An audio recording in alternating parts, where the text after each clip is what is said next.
Hello, this is how you can respond to your customers in real time on Widgion. So you log into your account and you select your project. So once a customer has requested to talk to an agent, you have this notification button and the new request button. So you just click on it. You click on the chat and then you click on the accept chat button. The customer is going to get notified that an agent is online, so you can now introduce yourself. Hi. So you introduce yourself to a customer. Because it's a live chat, the person gets a notification.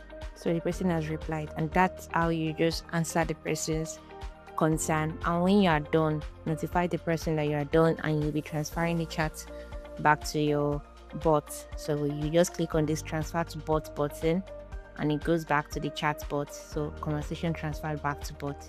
And then if there is no need to transfer it back to the bot, you can always just resolve the chat when you're done. If you've resolved the person's query, you just click on resolved and then conversation marked as resolved. So that way you are done with the chat. So that is how to respond to your customers in real time on Widgion. Thank you for watching. I'll see you in the next one.